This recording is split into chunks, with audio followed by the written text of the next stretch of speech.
Assalamualaikum warahmatullahi wabarakatuh. Halo semua, nama saya Muhammad Rafif Lagumilang. Saya dari kelas 101 dan hari ini saya akan membacakan teks yang berkaitan dengan materi bahasa Indonesia kelas 10 di semester 2 yaitu teks hikayat.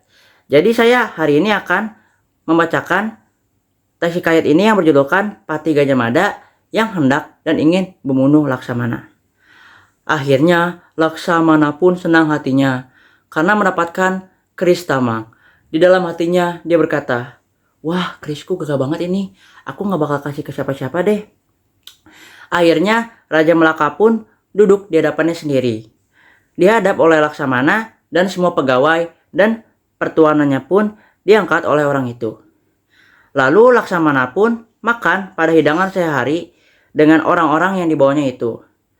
Setelah itu Raja Melaka pun berkata, "Hai Laksamana, apa penyebab kau makan di bawah? Karena kau sudah memperoleh martabat.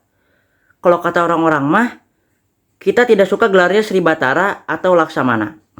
Sebab itulah, ayolah makan di atas bersama-sama dengan Tuan Utama, Tuan Wijayasura, Patih Karma Wijaya atau 4 orang itu dalam satu hidangan."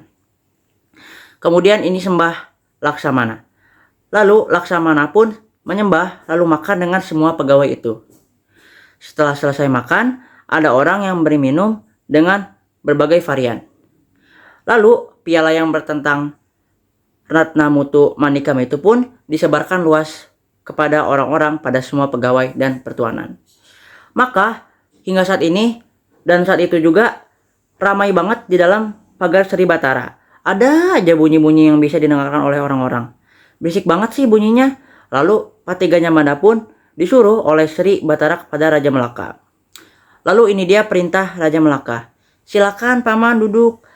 Apa pekerjaan paman saat ini?" Lalu ini perkataan Patih Gajah Mada. "Ya tuanku, Patih datang ini diperintah oleh ayahnya. Besok hari Duli yang dipekerjakan masuk ke sini karena ayahnya mau bekerja mati-matian. Tabang Sari ingin mati-matian dan tidak baik jika tidak berusaha terlebih dahulu." Maka Raja Melaka pun berkomentar, "Baiklah, kita akan segera untuk pekerjaan ini karena negeri kita pun sepi." Lalu Patih Gajah Mada pun dihaluskan oleh Raja Melaka dan dianugerahkan persalinan yang lengkap. Lalu Patih Gajah Mada pun bermohon kembali kepada Sri Batara.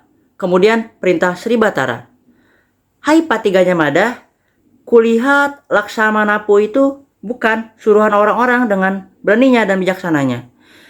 Ia tahu ilmu prajurit dan tahu cara bermain menggunakan senjata. Jangan berkata-kata lagi, susah untuk mengenal dia." Maka ini dia balasan Patih Gajah Mada. "Sungguh tuanku, pada penglihatan Patih pun sama juga. Tapi sabarlah terlebih dahulu, Batara. Banyak bicara juga kita tahu tentang Laksamana itu. Jika sudah selesai pekerjaan ini, maka hal itu menjadi hanya akal-akalan yang ada di pikiran Patih. Patih membunuh dia." Lalu Sri Batara pun terdiam.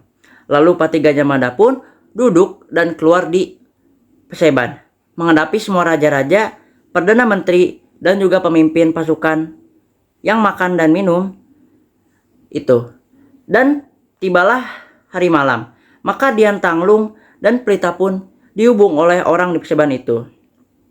Setelah itu raja pun berjaga-jaga untuk makan dan minum pada malam itu. Sangat ramai pada malam itu, kata Laksamana pada Hang Jebat, Hang Kasturi, Hang Lekir, dan Hang Lekyu. "Wahai saudara-saudaraku, lebih baiknya kita berlima pergi mencari ilmu kepada Sang Pertala di Gunung Mertapura itu. Karena kita berlima pergi mencari ilmu kepada Sang Pertala itu. Karena kita berlima saudara ini ingin sangat dibunuh oleh Sri Batara dan Patih Gajah Mada. Sudah beberapa kali kita kena oleh mereka karena seseorang itu sudah dikurniai nama yang lebih dekat dengan saudara kita. Seseorang itu belum ada martabatnya. Adapun penerimaan hati dia tidak seperti itu karena kita itu berlima saudara ini. Jika baik sama-sama baik, jika jahat bersama-sama jahat. Lalu ini dia balasan Hang Jebat. Sebaiknya kita pergi mencari ilmu kepadanya kali ya. Karena saya pun ingin sekali mencari ilmu prajurit ini. Karena saya sangat tragis pada ilmu prajurit. Maka ini dia balasan Laksamana. Baiklah, apabila yang di pertuan kawin tidak lama lagi, kita pergi ke sana. Siang hari pun tiba, Raja Melaka pun mandi, tapi dia pun mandinya lama. Maka yang mulia pun memakai pakaian kerajaan yang sangat indah, memakai mahkota dari Bukit Seguntang, memakai tempat yang bersayap, berpakai kalambak juga berbarat Toskana. Setelah sudah memakai baju itu, maka pas kenaikan gajah dihiasi oleh orang-orang. Pas dipakai pakaian gajah itu, terlihat emas dan permata, sehingga tidak terlihat lagi tubuh gajahnya itu, penuh dengan sesak emas dan permata. Raden Mas Ayu pun dihiasi oleh orang-orang dengan pakaian sangat indah, berkain kembang di percikan air panas, bersunting bunga semanda rasa wilis, bersifat kecil, bibirnya merah tua, terlalu manis seperti laut madu. Setelah itu, setelah sudah memakai, maka duduklah di atas singgasana itu, di hadapan dengan semua istri-istri raja dan istri juga pada kementerian sekalian, anak-anak pengantin perempuan dengan segala pengasuhnya dan masing-masing dengan perhiasannya. Setelah sudah lengkap semua, maka gajah dan semua bunyi-bunyian pun dibawa oleh orang-orang pada Raja Melaka. Maka Raja Melaka pun naik ke atas gajah dalam kenaikan itu. Lalu ada pun payung kerajaan kuning itu yang berkembang dan ada 40 varian.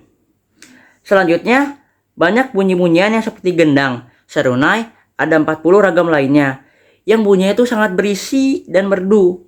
Akhirnya, Raja Melaka pun melahirkan, maka sekalian dia meninggalkan anaknya. Yang punya lelaki meninggalkan lelakinya. Yang lurus rambutnya tidak sempat untuk menarik rambutnya ke belakang.